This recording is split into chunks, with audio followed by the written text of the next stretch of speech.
For the past 4 years, Deliverance San Diego has been delivering hot meals to the city's homeless population every Friday, averaging 200 donated meals on any given evening. Now, due to new guidelines passed by the state legislature of California, the nonprofit is ceasing operations and will dissolve by the end of the month. Through their existing model, hot meals were prepared in volunteer homes and distributed on the streets. Volunteers from various churches gather at 17th and Commercial downtown to load 4 food wagons with chili, soup, cornbread, water, and other snacks, the group's website explains. We offer prayer and spiritual support, but one of the easiest things we do is get someone's name and remember it. Through the new requirements, set forth by the San Diego Department of Environmental Health, Deliverance would need to use licensed, state-approved kitchens, implement hand-washing stations, and meet a variety of other requirements.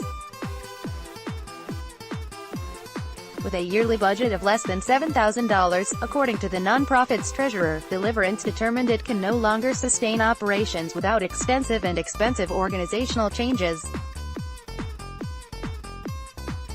"We're on a shoestring budget," explains volunteer Gary Martila, "so working out all those logistics became too big of an obstacle to overcome." ABC 10 News in San Diego tells more of their story. As the San Diego Union Tribune explains, several of the law's backers have expressed surprise at the closure of Deliverance.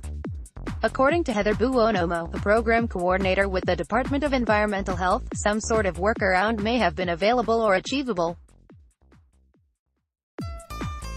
"We're happy to work with them to find a solution that works for their charitable organization," she said. According to Monique Limon, one of the bill's authors, the law would encourage more charities to provide food for the needy while also creating a level of oversight to ensure they follow proper health guidelines, yet it's unclear what exactly would or could have been done if Deliverance have tried to negotiate with the state and find a solution that works, and the fact that it didn't even try or think it could try says something about the pressure that these policies put on small and vulnerable charities and institutions who don't feel they have political sway. Likewise, one can make any number of arguments about food safety, as Limon does, but it's hard to imagine a scenario in which more burdens, more requirements, and tighter regulations will somehow encourage more charities to provide food for the needy. The reality is that the state's dream of regulated soup and sandwiches is taking precedence over the bottom-up activity of neighbors who are passionate about loving their neighbors. Is that really an acceptable trade-off, particularly in an area that so desperately needs an intimate and personalized approach? "We've sought to provide comfort to those who are going through an incredibly difficult time," says Deliverance's press release on the closure. "In many situations, they are without a home due to no fault of their own. This action by the state creates significant barriers to those organizations like ours who simply want to show God's love through a hot meal and some conversation. Given the good, and thus far, safe, work of organizations like Deliverance, such regulations represent a prime example of the unseen costs of government action.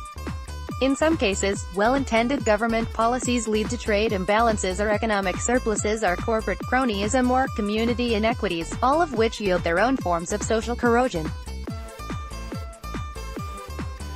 But in cases such as these, we see the ill effects of these policies on charitable activity, resulting in real and tangible barriers to human love and relationship.